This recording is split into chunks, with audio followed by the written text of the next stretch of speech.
Shit.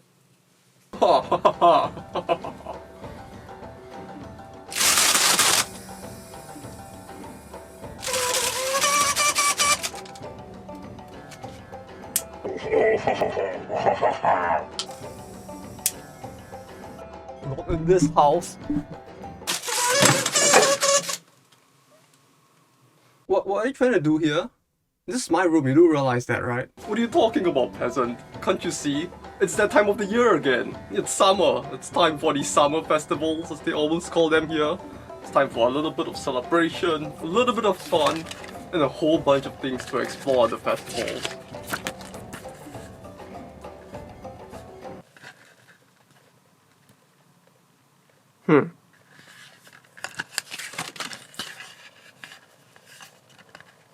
Mate, I don't know how to tell you this, but not only did you miss the festival in summer, when in winter right now, you've missed it by a whole 2 seasons. I don't know what you're going on about.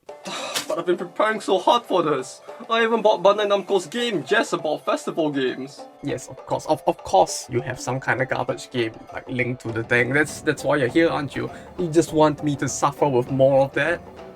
Okay, come on, give it here. You know the drill at this point. Give it here. Why yes, you do always seem to have some interest in the games I buy. I can't help it that I'm such a connoisseur, professional gamer. If you would, peasant. But yes, you go make your video. Hopefully that would help you pay the bills this month.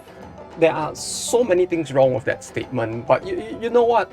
Since you gave me something else to work with, I guess this is fine for— Wait, no!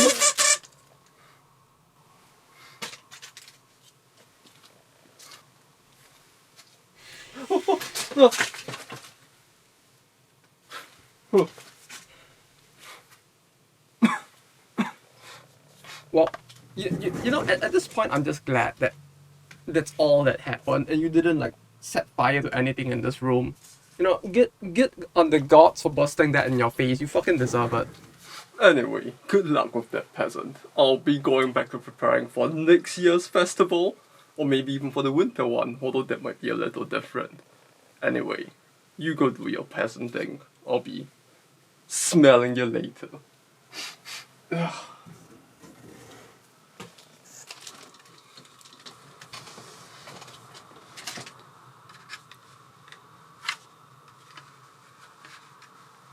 Yeah, okay, so I've no idea how they do the thing in anime where they have the mask like diagonally on the side of their head, while having it still like almost perfectly visible while still having proper vision.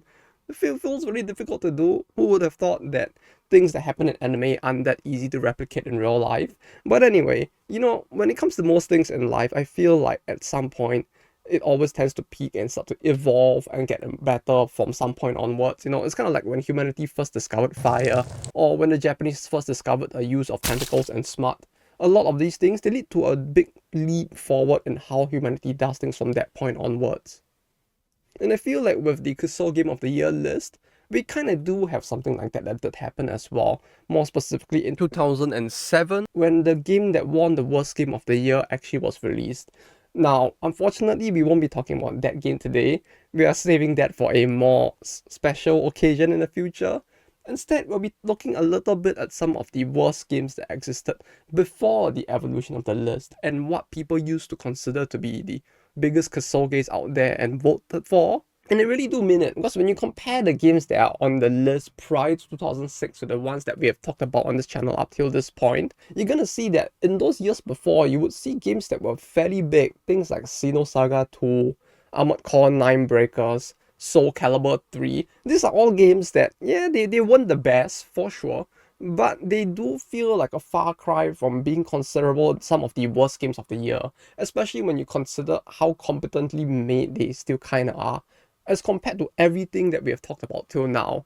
You know, the list back in the day really did feel more like some game reviewer talking about why they feel a game was objectively bad, rather than talking about why these games were worthy of the possession of being the worst game of the year, like bar none. That said, the game we're going to be talking about today is one that even within this environment, within an environment where people used to bring up games that were objectively maybe not the worst in their voting, is still a heaping pile of garbage.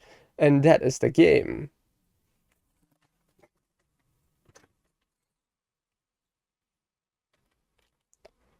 It was on the table in front of me. I was trying to look for it elsewhere. It's Enjitsu no Tatsujin. Yo! Released in 2006, not much is really known about this game other than the fact that this was Bandai Namco's first game that they ever released on the Wii. And in case you're wondering, no, this does not have anything to do with the drum game Taiko no Tatsujin, in spite of the fact that the names are very similar in a way. In fact, if it weren't for the fact that the game was also made by Bandai Namco, I feel like I would have thought that this was just some weird, like scummy way by some other company to play off of the title. But then again, this wouldn't be the most like scummy thing that Bandai Namco has ever done till now. So maybe they were trying to go for something in that same vein, or maybe they were just trying to make the cutesy design of it into something that could be turned into an entire line of differently branded games that were also along the same like line as the Taiko no Tatsujin aesthetically.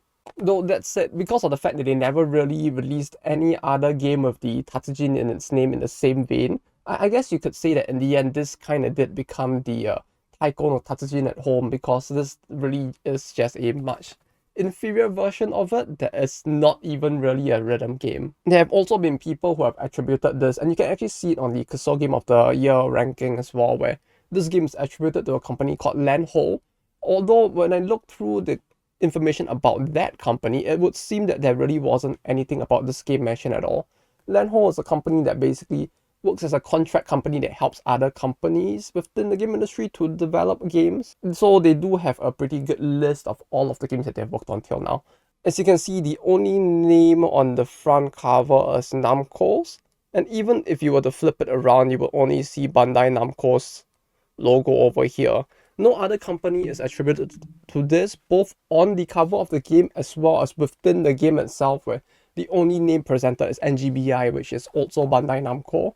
And so there isn't really any evidence of Landho being involved in the title within the game itself. And they aren't the kind of ghost development company that leaves their name out of games typically, so the odds of this is a little lower. And the worst part about all of this is that the game doesn't even have an end credit, and so there really isn't any way for me to even check who even worked on this title and what companies did as well. In case you're wondering, yes, I did also go through the instruction manual within the game itself. Kind of nostalgic, I still remember the days where like instruction manuals used to be like fairly thick and all. Those were pretty fun, good old boomer days, I feel like. It actually showed also in here that there's actually a story for this game, which is kind of funny because the story shown here is like just barely a paragraph long. And this is still more story than we'll see in the entirety of the game. So that's nice, I guess. And also, I did manage to find a CNBC Nikkei interview where they basically did an interview with cable TV, where the producer of Bandai Namco was the one who was introducing this game rather than the development firm mentioned. So most evidence, at least out there now, does seem to point to the fact that it is very unlikely that Bandai Namco didn't get any help developing this title. And seeing what happened with Pro Golfer Saru, I'm starting to feel like there is a trend of personas and the titles that they produce themselves that makes it fairly believable to me that this was probably made by them. That said, the game did actually do fairly decently on Famitsu cross review. I think it got like a 27 there. And the thing with that is that, 27, that's kind of shit for a Famitsu cross review like rating. We have to remember that Famitsu cross review actually gave Skyrim a 40 out of 40, so a 27 out of 40 is quite low. Most of the time they would even give face to the bigger companies and intentionally give them a score above 30, so going below is kind of difficult. but we are still a lot higher than most of the Kusoge games that we have talked about to this point. I think most of them don't even hit the 20-point mark, so 27 is still it's still a lot better. That said, this game is also 2 to 3,000 yen cheaper than majority of the games we've talked about, since it was only about 5,040 yen as compared to some of the other games which cost somewhere around like 7 to 8,000. So maybe that is part of why people are more lenient with it, because of the fact that it was a lot cheaper than, and therefore would probably have less of a negative impact sitting in the minds of people who are playing the game. That said, as this is Bandai Namco's earliest foray into making games for the Wii, I can kind of get that, things wouldn't be the best, obviously. It's the first title they have made, and the Wii was still fairly new-ish at the time, so there probably weren't that many other competitors who have made like banger titles on it that they could look at and learn from. Not like they could even learn anything from looking at the game itself, since if you're trying to think up like unique ways to use the motion controls of the Wii, it's very hard to know what works and what doesn't just from seeing what has worked when other people did it, as you don't really know how best you can also code all of that in. And even when it comes to things that people have not used, it's difficult to tell what would be interesting and what wouldn't be. That said though, I feel like with this title, it ended up being a game which is a very good show of what doesn't work and what you shouldn't do when making a Wii game instead, as it does a very good job at picking at all of the core weaknesses of the control system of the Wii and putting all of those into a single game so you can experience why these weaknesses are a problem if you put them into a game and try to make them the core movement mechanics within the game itself. And the game does all of this, all on top of not being all too in-depth and being fairly short and simple, which in a way ends up to its detriment due to the fact that there really just isn't very much to do in the game. And all of this is at a price which, 5,000 is not as much as most AAA titles, but it's still a fairly heavy price that will weigh on the minds of the people that will buy it. And so the combination of all of this was probably what made it get as bad of a rating as it did. But that said, enough of me talking about the background of the game. Let's get right into the game. So I don't really have too much to say about the main menu of the game. I feel like it's fairly competently made. You have your normal mode, your practice mode, and you have the options in which you have all your save and auto-save and load and some level of settings for it. No volume controls, no sound balance whatsoever, so that's a little bit of a minus. But once again, with many of these TV games, I feel like because of the fact that some of them expect that you can just like lower the volume on the TV itself, they just feel like they don't really need volume controls in their game. That's a little debatable, but that's not a very important point of itself, so we'll put that aside from now. This menu is mostly fine. For those of you who are wondering, this game is basically a Japanese matsuri or Japanese festival simulator. Basically, it takes a lot of the games that you would be able to play and the stands that you would see in a Japanese festival, and it compiles all of them and puts them into a little game as a collection of mini games instead. So if you ever really wanted to experience a Japanese festival without having to go outside and be among other people or touch grass, this is the perfect experience if you think about it. Even in the back here, it does actually state for the genre of the game that this is a festival experience game. Although I would say that rather than being a game, at points this is more of an experience because there are times when you don't really feel like you're playing much. Basically, this game is just a collection of 10 different mini games, 9 of which are available from the start, and you have to unlock the very last one by clearing the hard difficulty of all the other 9 mini games. Doesn't sound like too much of a tall order for now, but as we get deeper into the game, you'll start to see why the last mini game being something that can only be unlocked after clearing hard on every single one might actually be some level of torture in a way. It might actually be something that probably the people who are supposed to be the core audience of this game would probably never even get to begin with. So the first minigame I played upon starting up the game was one called Hoop Toss. I think this one is fairly standard in like festivals across the world, where you basically take a ring and you just toss it and you try to get it across the item. Or I guess in the case of certain festivals, rather than the item itself, they just have like points that you just have to get it on, and then you can pick a prize from a certain color or something. Fact of the matter is, it's a very standard game, and it's one that I feel like many other mini game compilations or even games within the Wii have also produced, since it is something that is just that normal to have. That said, the thing with many of these other games is that typically you are doing this with some kind of goal in mind, and this isn't the game itself, but with this specific game, the act of like just doing the hoop toss is the game, and that's it.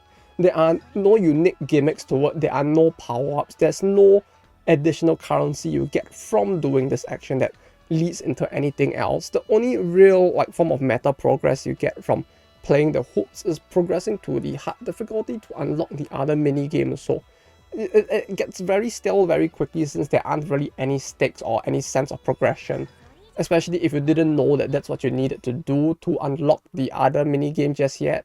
And the thing with the flicking motion itself as well is that it's a lot more like Pro Golfer Saru, in the sense that it's more of a point and click adventure rather than an actual hoop tossing with physics sort of experience, because basically the way the game works is that based on the strength of your toss, it either goes to the furthest back, middle or front in the same way every single time.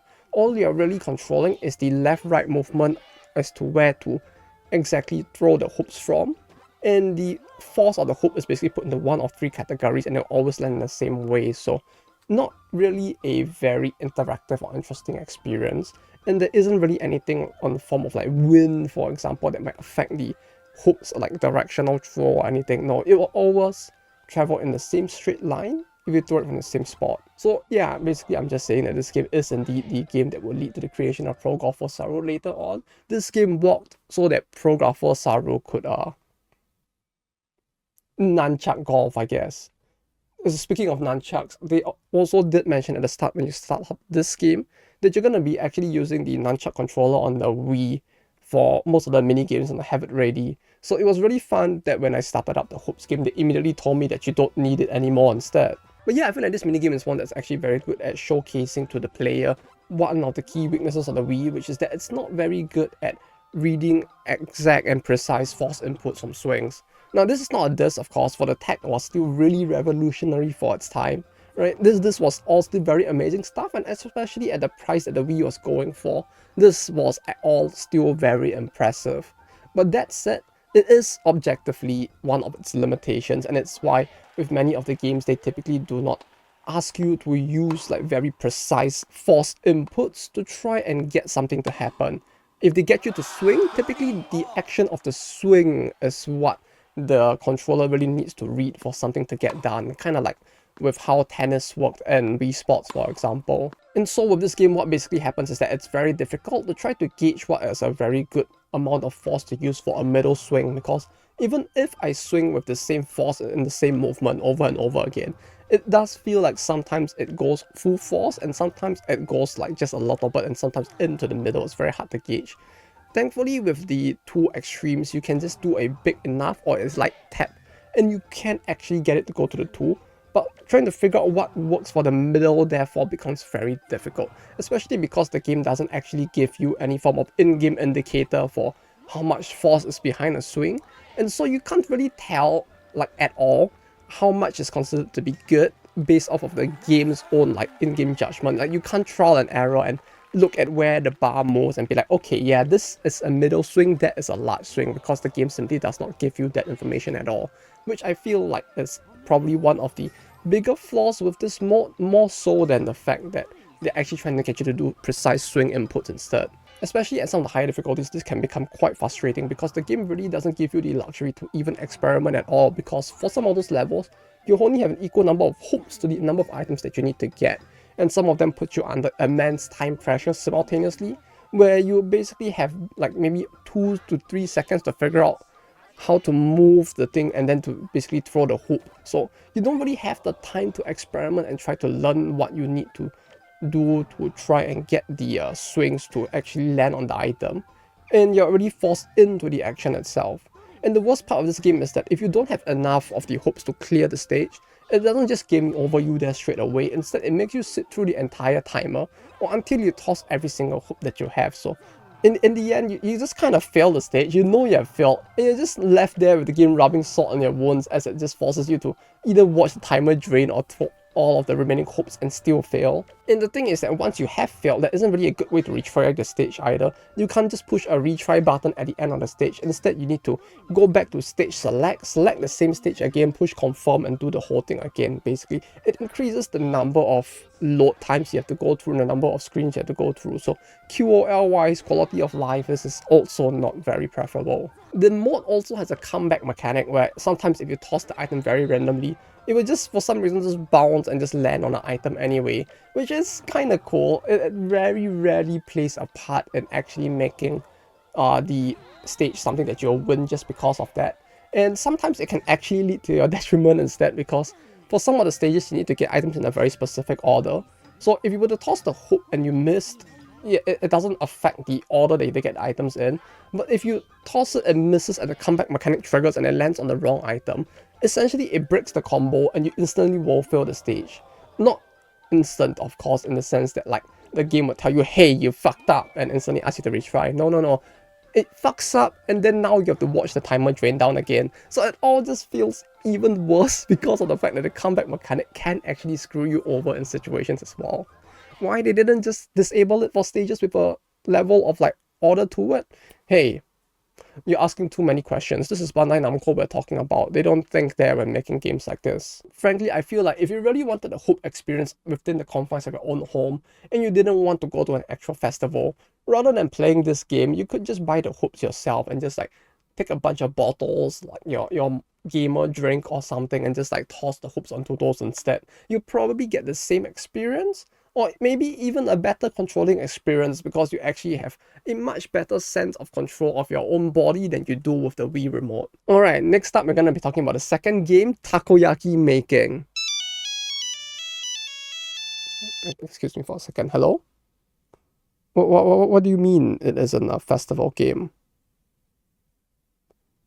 Oh, okay, look, it may not exactly be a game, but it is a snack that is quite popular that you see at many festivals. Now, some people in Osaka might disagree with me and be like, no, okay, takoyaki isn't a snack, it's a full meal. So that all I have to say is madness. Can you believe these people? They stand on the right side of the escalator instead of the left. Absolute mad lads. Their opinion isn't really that important here. What is important is that this game also ends up being a very good show of why precision controls are a horrible thing for the Wii, especially when you aren't using some of the Wii's strongest form of controls. Namely, when you're not doing things that require you to point the remote at the controller's sensor in front of you, or that just use base swing motions instead. So in order to complete each takoyaki, there are three things you need to do.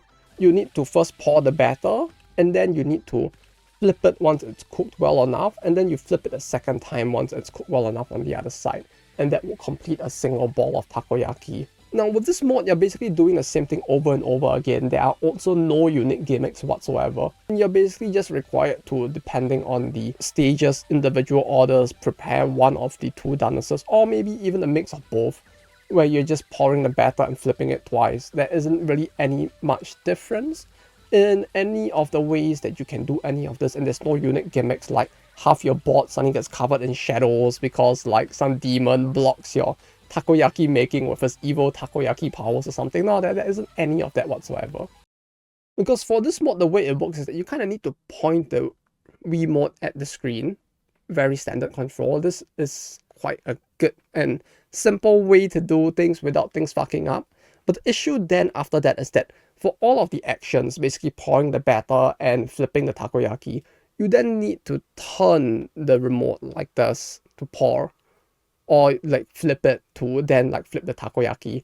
And this is where the concept of precision controls comes a little bit into an issue as well, because the Wii remote isn't very good at reading whether or not when you do something like this, for example, whether you're trying to move the cursor downwards or if you're trying to like rotate the thing to trigger an action. So sometimes one might trigger over the other, and it makes it very difficult to do this while under time pressure very easily, because the Wii's remote isn't made to be able to record or like read all of this super well. It's kind of like a voice AI thing, right, where you speak to Siri and Siri just completely misreads what I'm trying to say because I'm Asian instead. Now, thankfully, you can lock the spot that you're trying to pour into, in the sense that like you can hold down B, and that will force the target on the takoyaki spot to basically just stay there and not move, so that you can basically just do the rotation motion multiple times until it finally reads. But even that, sometimes it's still quite unresponsive. Like, the game does not automatically read that just because you're locked on the spot, any form of rotation like action is going to be something that immediately should mean that you should pour. It feels like even when you do lock, I think the game is still trying to like read a downward movement at times when it sees your hand moving to the left and downward simultaneously while trying to do the flip motion. And so sometimes the game just doesn't respond, in spite of the fact that, you know, depending on how you're designing it, this was the point where you could just design it such that when locked, the action always equates to this instead.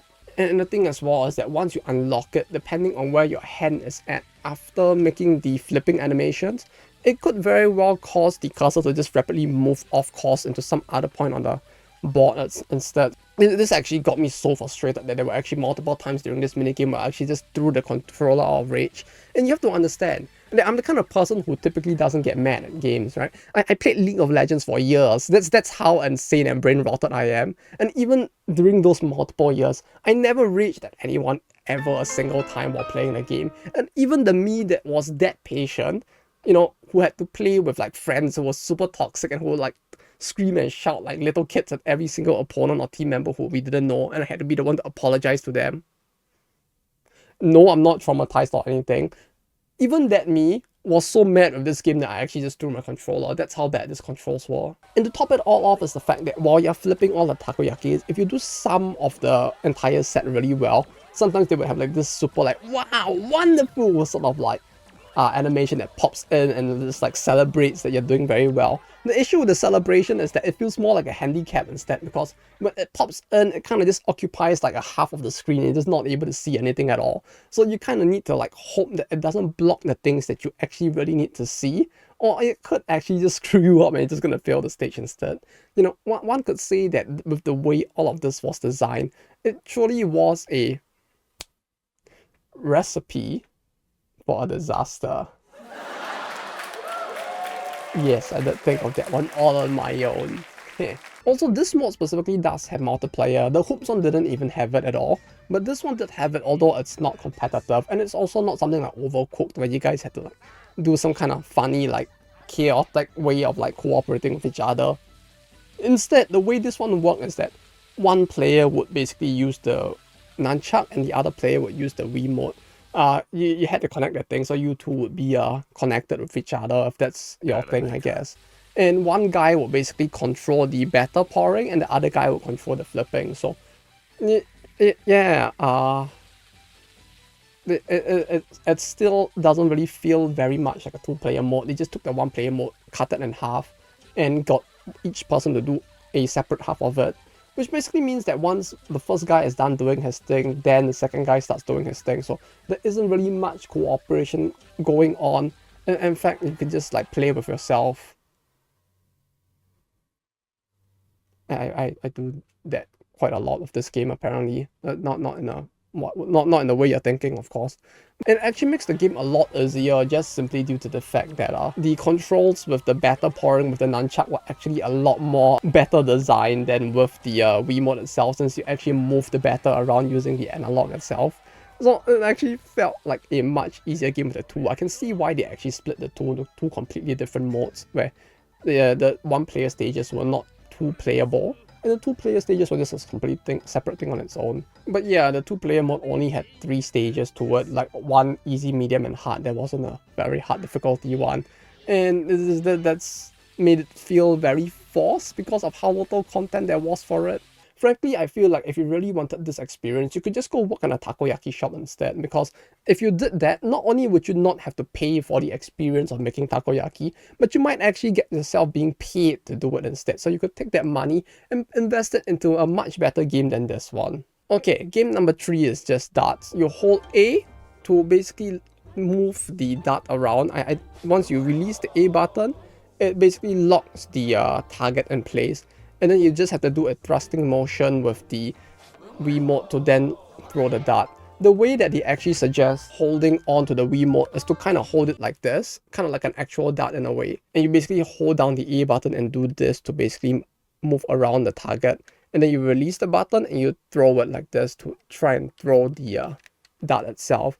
The only thing with that is that you kind of need to make sure that while holding it like this, your hand actually moves off the A button when you're throwing. Otherwise, there's a chance you might do what my small brain did and leave your hand here and toss, and then your hand accidentally pushes the button, and then like it just bugs out the targeting instead. With this mode, the dart is also affected by gravity, so when you throw the dart, it will slowly fall towards the ground instead, rather than just traveling straight.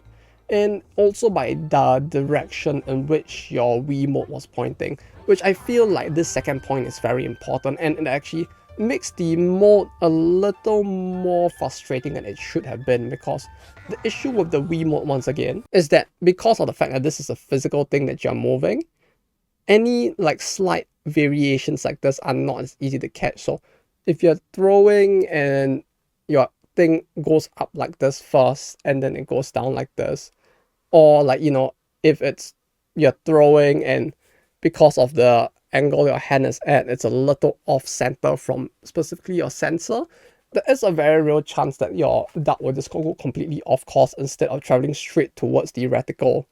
So like if I were to do this rather than like this, you can see that there is a slight difference that only becomes very obvious when your hand has traveled far enough. But when your hand is only traveling like this distance to toss the dart, it can be very hard to see as the player how the small movements are affecting the variation of where your dart actually travels, because your hand does not have to go through the full tossing motion that you typically do when you're throwing a physical dart. That said, unlike the other two modes, this one was actually initially quite fun.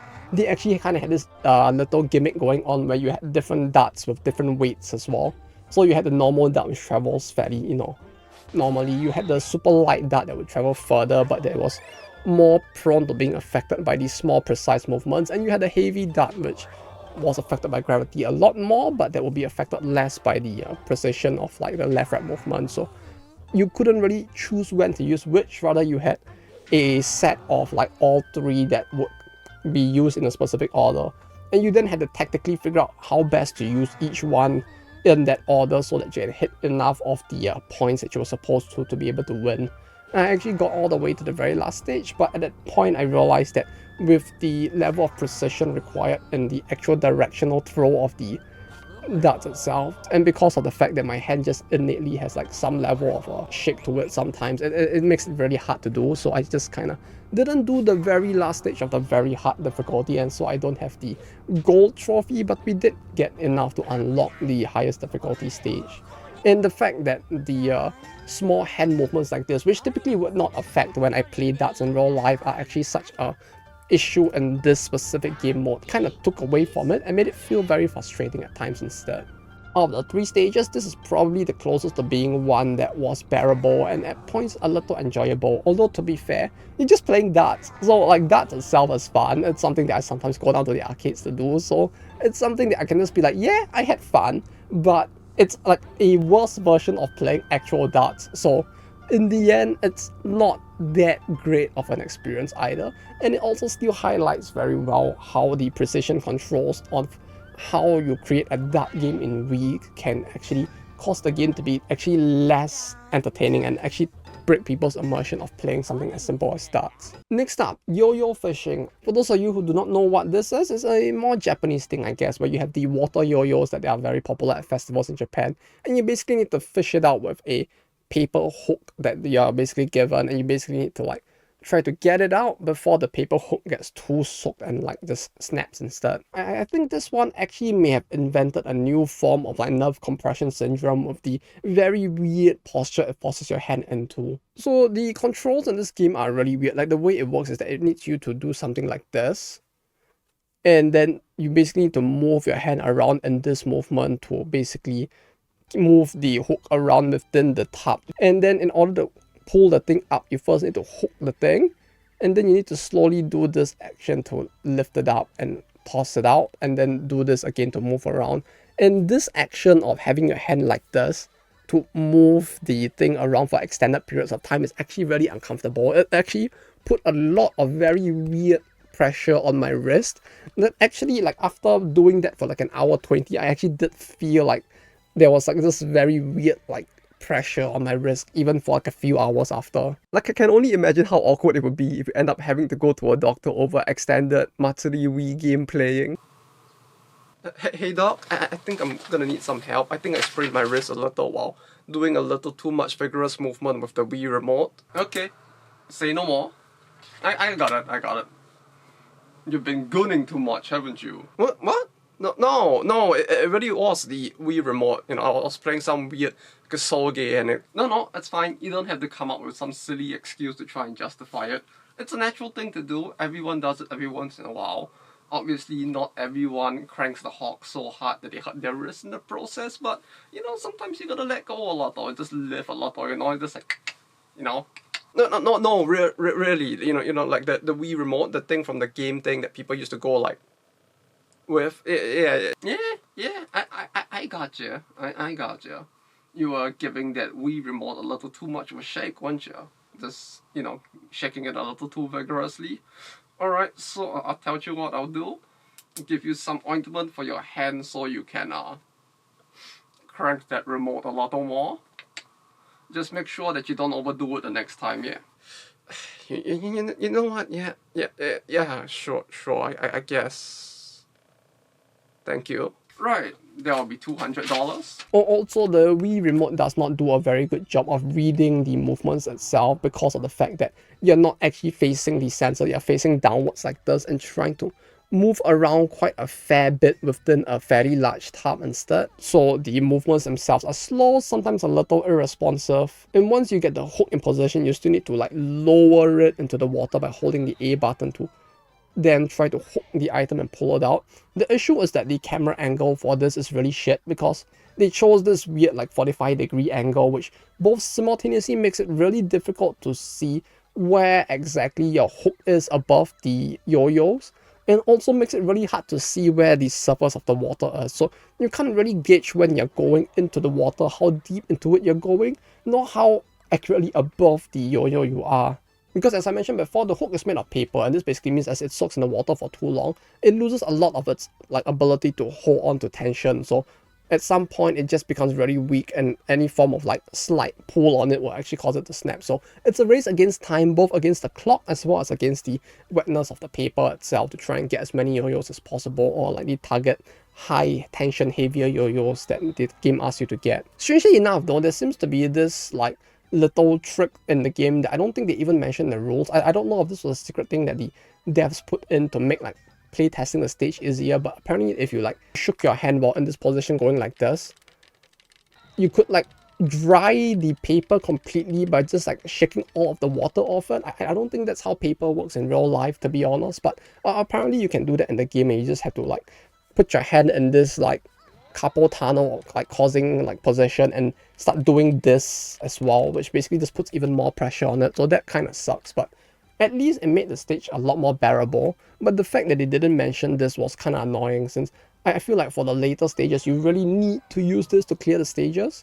And like, you know, if they had actually told me that, I feel like I would have been a lot less stressed trying to clear this, because initially it felt like some of the requirements were very impossible if you did not actually do this. Also, the controls themselves are really jank. Sometimes I just couldn't grab items that were in specific parts or corners, as the hook would wonk out if I were to try to move past to like reach the certain corners of the map. Some stages are pure RNG fest as well, because of the fact that you kind of need to collect very specific yo-yos in very specific orders in a very set small amount of time.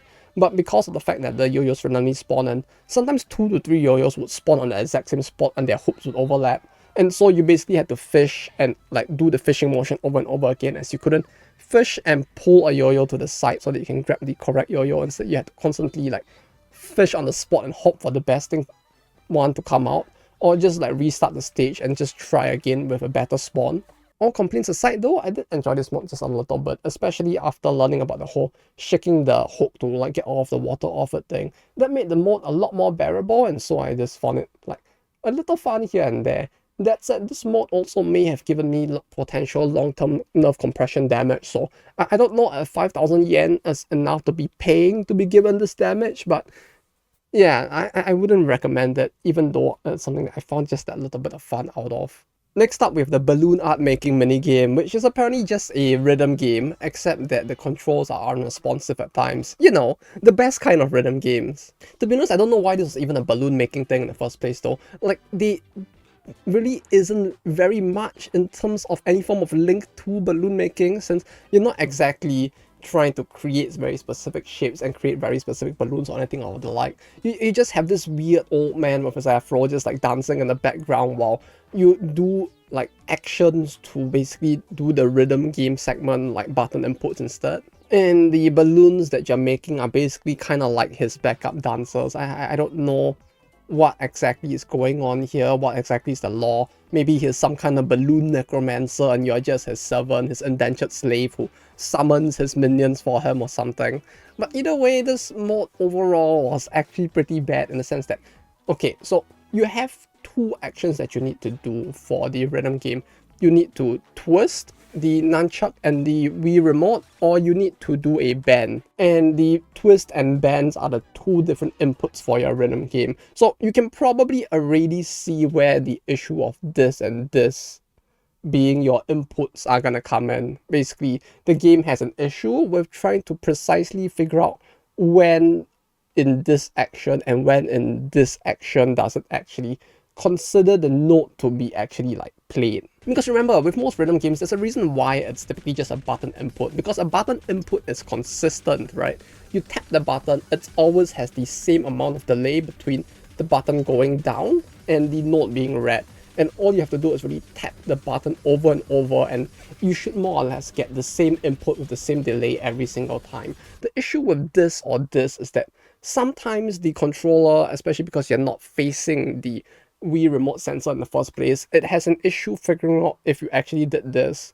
And sometimes if you do this, or like if you're doing this and, you know, because of the fact that the twist has a bit of a weird pressure on your wrist, you twist it like this in a way that has a little bit of an upward movement, the game sometimes reads it as the wrong note instead. And all of this can like factor into you using the wrong note at the wrong time, or sometimes the note not even playing at all. Or sometimes it just being hyper delayed because the game doesn't know when exactly to read the note.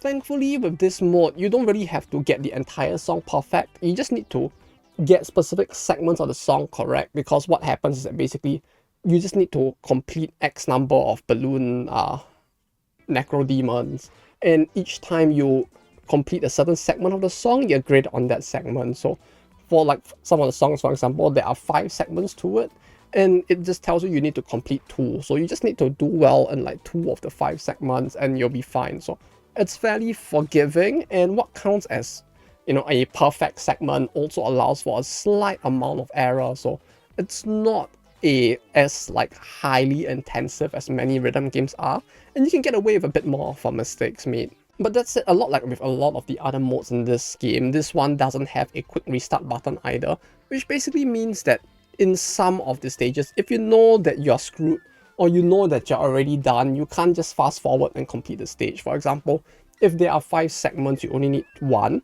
you complete the 1 at the start of the segment, you can essentially just walk away, go and like get a cup of coffee and then come back, and the game might very well still be playing through the song, and it will still get you a clear at the very end because of the fact that you cleared the objective. Or in the worst case, it's like, for example, if you need 3 out of 5, and by the 3rd one you have failed the first 3, or if you wanted to go like, oh yeah, okay, no, the last 2 segments are really hard, let me restart the starting first 3 to try those again.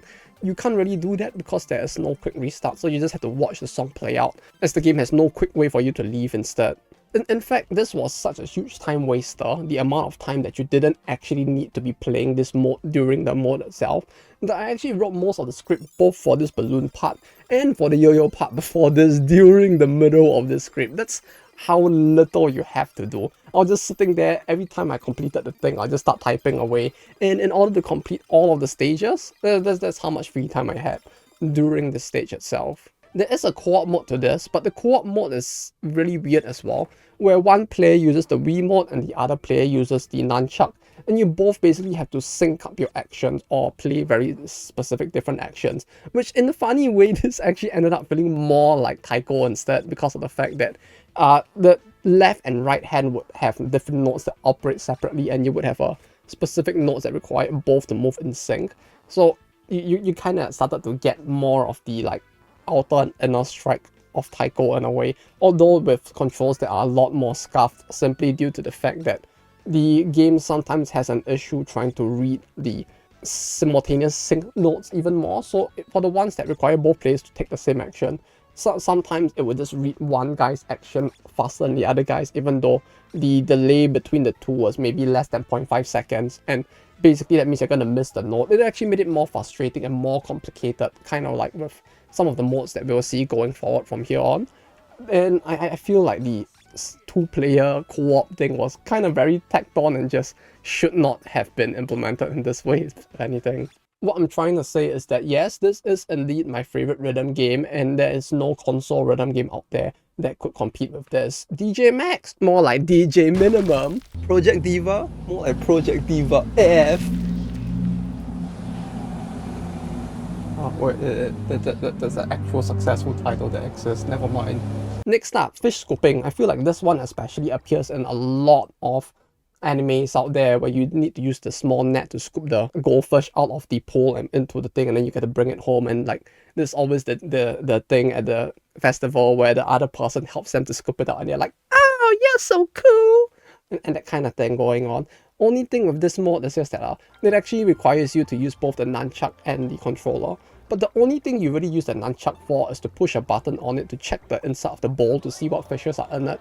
So it was basically as good as useless, because frankly, if you were playing this mode and you actually needed to check what was in the bowl, you're probably already doing something wrong and are already kind of screwed. So the actions themselves are fairly simple. You just need to hold the Wii remote facing forward like this and submerge it and lift it up.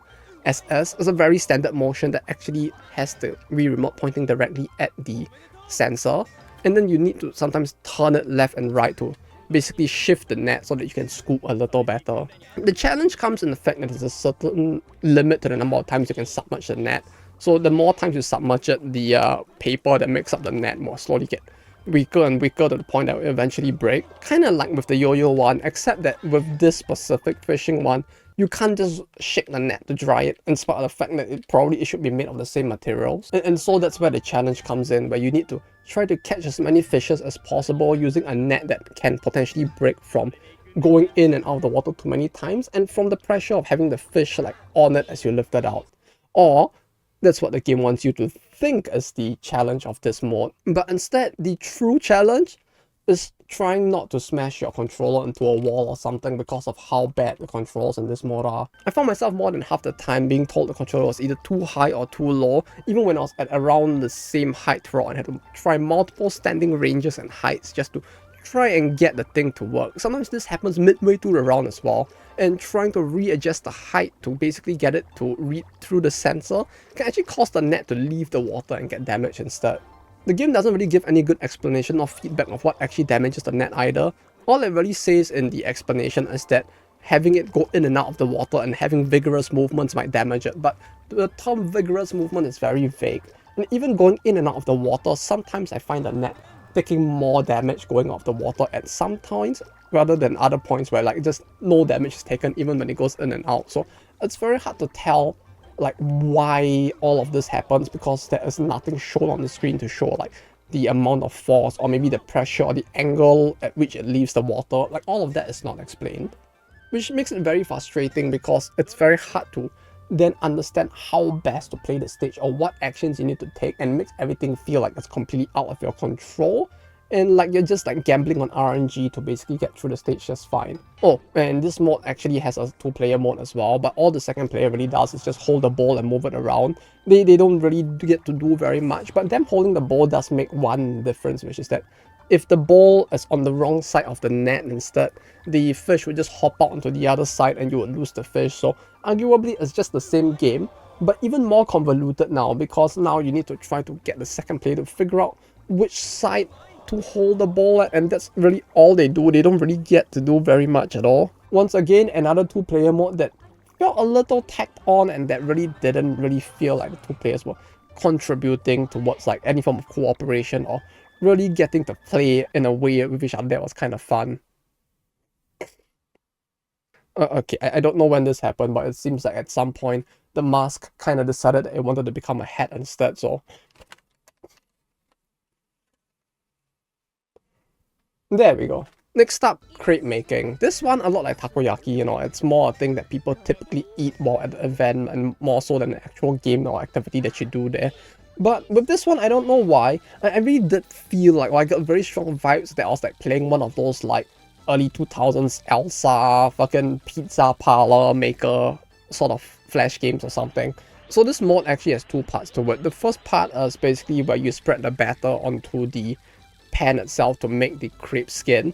So all you really have to do is to just use a little wiper thing to just spread the batter around the entirety of the pan without letting it slip off the edge and like causing it to burn. If too much of it burns, you just basically game over at the end of the second phase. Yeah, you don't game over at the end of the first phase, or only at the end of the second phase they tell you that like, haha, you just wasted your time with this phase. I'm glad that you enjoyed wasting your time. You're basically given a set time limit, and once the timer runs out, it'll just go straight into the second phase. So you don't really get to control how long you spend on it, but once you get to the second phase, all you really do is just put ingredients on the thing, and this was the part that really felt the most reminiscent to those like early flash pizza games where the game really doesn't have an objective and you just like dump random like ingredients onto the thing and go like, yay, I made a pizza as a 5-year-old kid.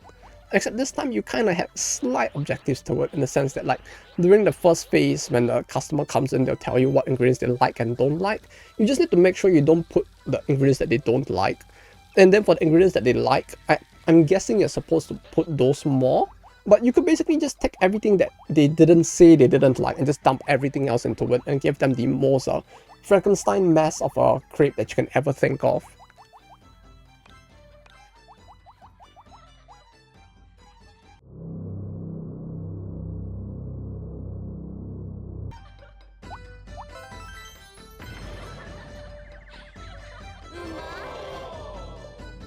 I mean, hey, you know, more ingredients, that's more free shit you get for the same price, so I'm sure they wouldn't mind.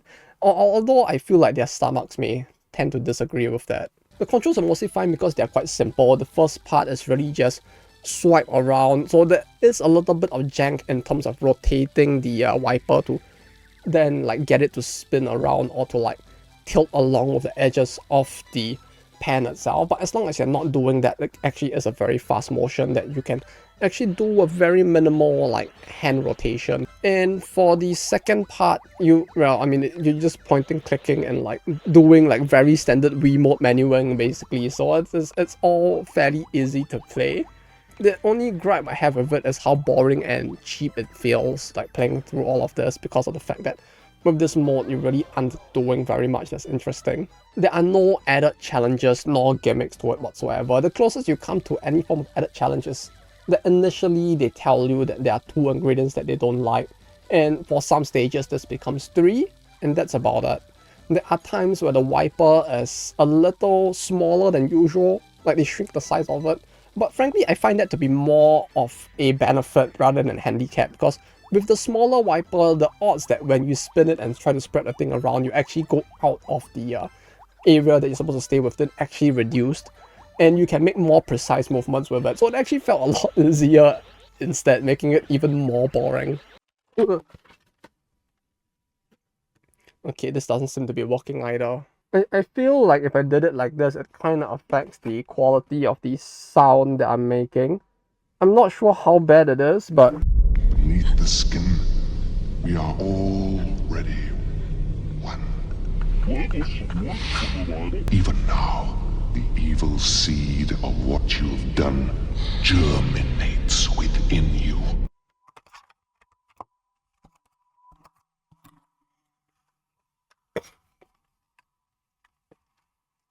I guess we can give this a try for a little. So for the next part, we go into fortune telling. This one kind of took the game part out of the word mini game because it felt like more of a mini experience instead.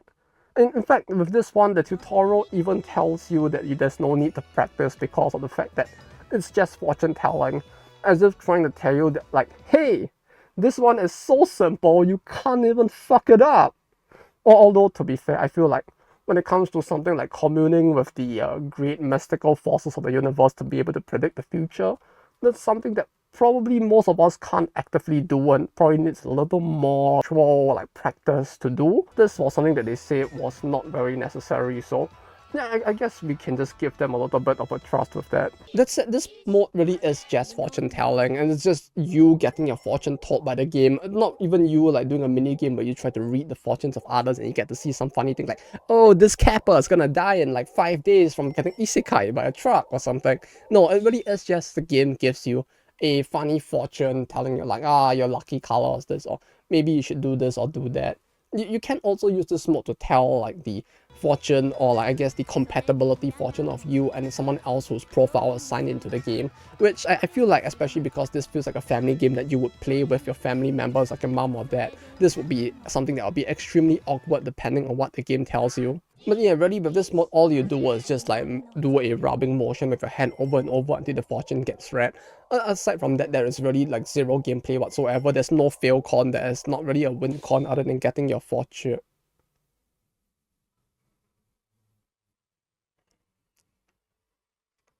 That's okay.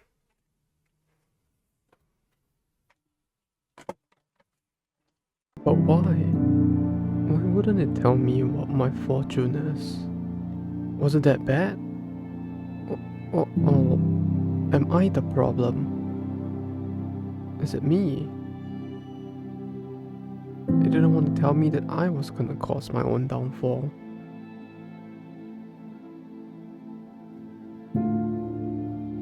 God, I'm such a failure.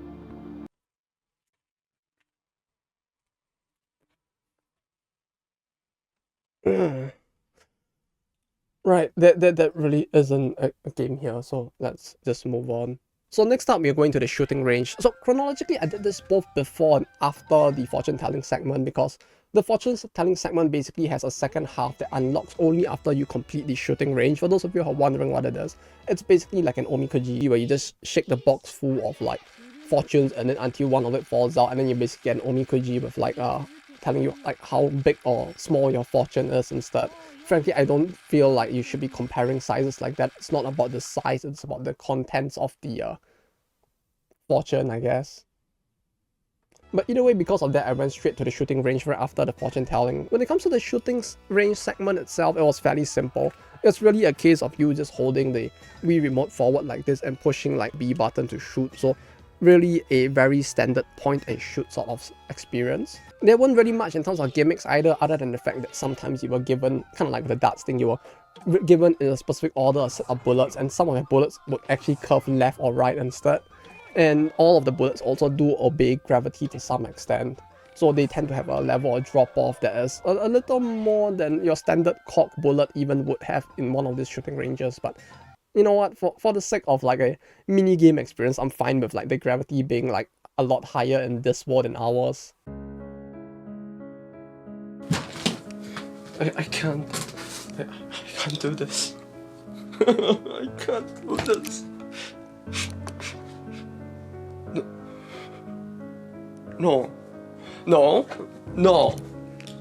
I can do this. But just not as myself. That's right. How could I be so blind? If the fortunes are going to tell me to give up, then I just need to become someone else. Shit. Then I just need to become someone else.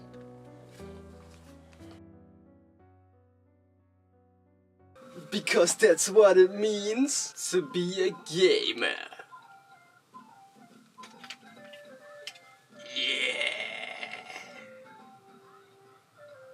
This is really embarrassing to be wearing, not gonna lie.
For real though, this mod actually was pretty fun. Like, it actually controlled pretty well, and the gimmicks were pretty fair, although that might have been because of the fact that I had a gun attachment for the Wii.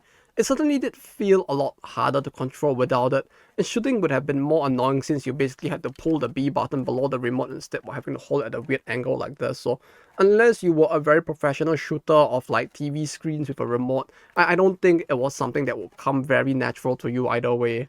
And the gun mod actually allowed me to hold it a lot more upright and control it a lot better since I could use the backhand to like hold it down while the front hand like moves around to try and angle it. So precision wise, it felt like it probably worked a lot better as well.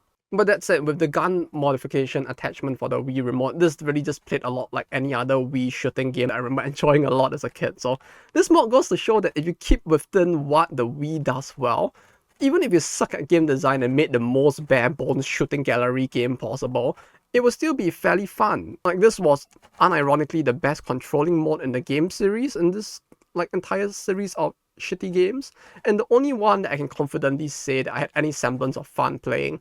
Not the most well-designed shooting game for sure, it was very one pattern since there wasn't much in terms of additional gimmick other than the tilting bullets, which always tilt to the same distance, so after like maybe a few stages you get really used to it, as well as the whole gimmick of like each item having a very specific spot that you have to aim for and hit on in order for it to topple easily. Like with both of these, and especially since there wasn't that much item variation, in the end you could figure out most of the items' sweet spots very easily, and then the whole game just devolves into muscle memory shooting the same spots over and over again. I kind of see a world where once you figure out all of the gimmicks, it becomes very robotic and the whole thing just goes by very fast and becomes a very monotonous experience instead. That said, I feel like if every mode within this game was on this level, this would actually just ended up being a maybe fairly mid Wii game to be forgotten rather than ending up a Kusoge game and ridiculed by the entirety of Japan, which some might say it's better for it to end up silly and remembered, but I don't know. You know, like 5,000 yen, that is still a pretty steep ask, and you know, I feel like Bandai Namco has already had enough like Kusoge games and like failed game attempts that they don't really need this many L's under their belt, if anything. Oh god, oh god, oh god, shit, it got tangled on my hair. Well, that was terrifying. Yeah, no more of you, thank you very much. Anyway, the last mod we're going on to was just timely enough for that. Because speaking of spookies, the last mode that only unlocks after you've completed all of the other modes is the Haunted House. The Haunted House itself is basically just an on-rails bonking simulator, which is very different from how a normal haunted house would usually go, I would imagine. Because with this one, you basically have two hammers, and what you do is that on rails, you just have to hit with the nunchuck to hit the left of the screen, swing with the remote to hit the right of the screen. It doesn't really matter the angle, all that, it's just a normal hit. And if you hit with both at the same time with a simultaneous swing, you hit down the middle.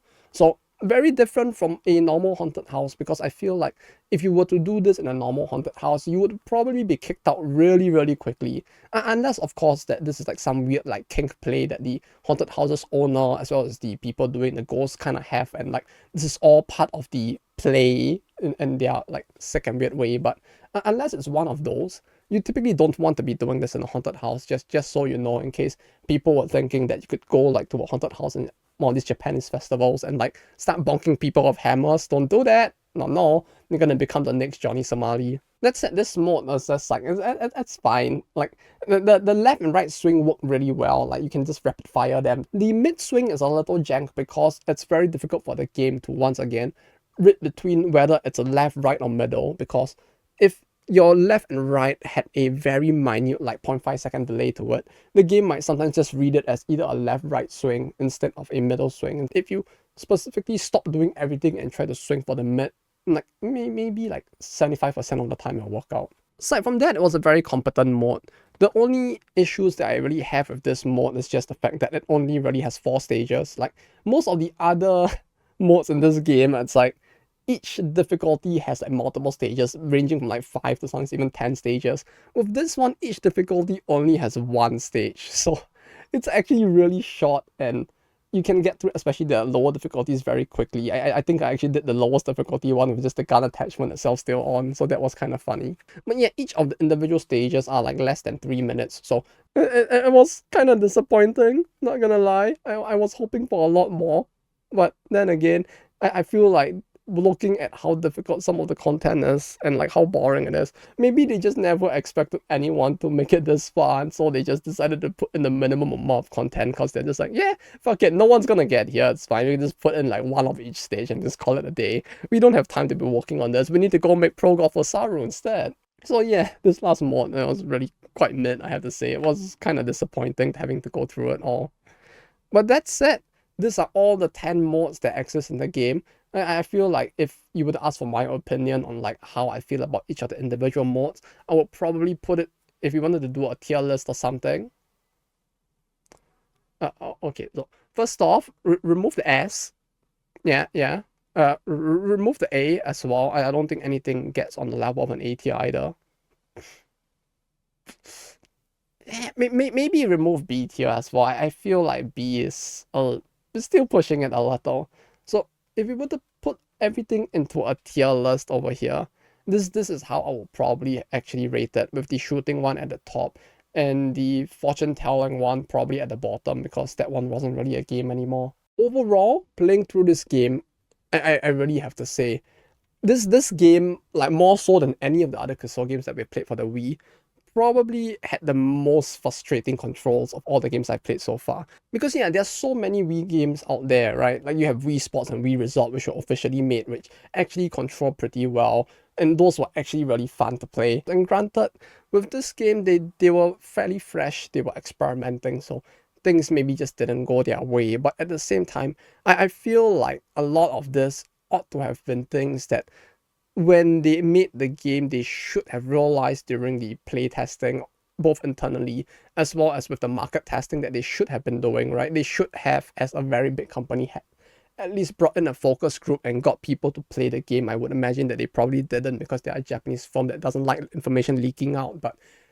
fact of the matter is, they should have done that, and I feel like a lot of this could have been caught on the spot. I don't know if during the QA, QC, whether they just used the PC emulator or something, but with the fact that a lot of the horrible controls were allowed to go through into actual production, I feel like either they just did not care, or they just checked everything with a PC and not with a Wii, which also means that they don't care. But at least with the latter, it just means that they didn't care, but they cared just a little bit more. So either way, that still super sucks. But yeah, like with a lot of other Kusoge games that we played so far, I don't think I would wish these games on anyone other than my worst enemies, right? Those people I would put into a room and force them to play and complete all of these games, especially this one, on the highest difficulty, so that they can just suffer there for all of eternity, because I don't think anyone's going to clear the highest difficulty of this game like full clear. So I wouldn't wish it on anyone other than those people. But if you're someone who's very interested in Wii controls and what can go wrong with Wii controls when they are used in ways that the Wii controls don't seem to be really well designed for, or how like Wii controls can be used in ways that may not be as effective as compared to how many of the big titles use it, I feel like this game is actually a very good way to showcase that. And so if you're very interested in looking and trying to understand that, I feel like this game perhaps might be right up your alley. If you're someone who is very interested in the experience of a Japanese festival and want to see what one is like, I would say that, it probably would be a lot easier for you to just go on to watch like a VR video or something where you're like walking through a festival rather than playing this game, because this game just does not give you the actual like festival experience at all. Yeah, it has mini games that are kind of adjacent to it and or like part of the characteristics of a festival, but it doesn't really capture most of the vibe of a festival either way. Or better yet, if you have the time, and unlike my little friend over here, you're not so afraid of grass that I have to force you to sit on grass just so that you can touch grass every once in a while. You could probably just go to Japan and like experience one of these festivals for yourselves. They're happening a lot of the time, especially in summer, all across Japan. And so you can really get a good like vibe for what the true like vibe and energy at the festival is, and all of the games that are there.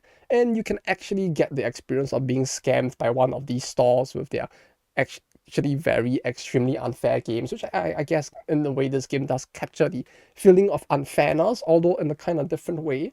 So, you know what? Maybe this game isn't so bad after all, because it does, like, in a very weird, twisted way, capture the unfairness of all of the stores and the games that they're actually making you play. So maybe this game was actually a 10 out of 10 all along, and I just never thought about it.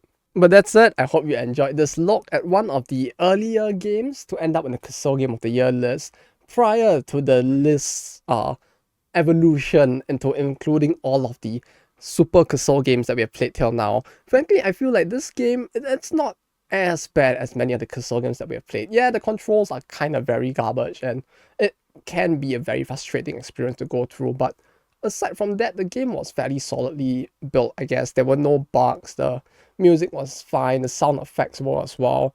The voices were looping a little too much, so it was a little grating at times, but everything about that end was fairly well designed. And since this game was like one of the first few Wii games to come out, I can see it missing the mark as not being something to criticize it too much for. Although the fact that the game basically has this little content to it and there's a lot of repetition going on within the game, I feel like also gives it quite a fair bit of a markdown. So while I would say that it's not as Kuso as like some of the other Kuso games that we have played on the list, it certainly ranks somewhere in the middle, or maybe just a little bit above like many of them.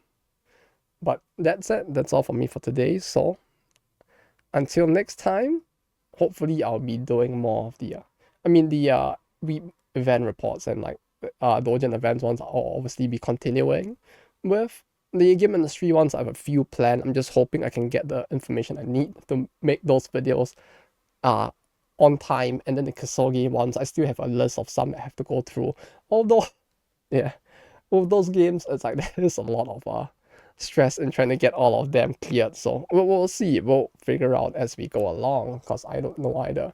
But if you're interested in the short-term schedule, that is on Discord, both for the streams as well as for the videos themselves. So you can check all of that out there.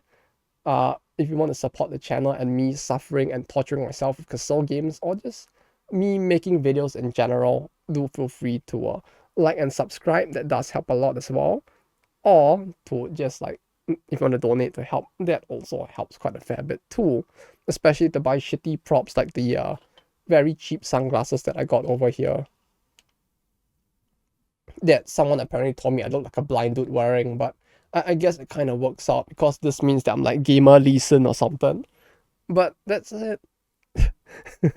Thank you to the following people for helping to support the channel. Like the money you guys send in to help with like funding the stuff I do really does go a long way, since it helps me to get both to the events, which I then make the videos on, and also to get the stuff like the games that are shit and sometimes not so shit, and the props to make it all just that little bit more funny. So thank you all so much for supporting the channel, and thank you to everyone else who watches and likes and subscribes, since that too helps go a long way in making it like, you know, something that I know that I should continue making more of, since like if with this channel it's like a lot of it is just me wanting to make stuff that is entertaining. So if it's entertaining, that's a way you can let me know as well. But that's it. Until next time, take care and bye-bye.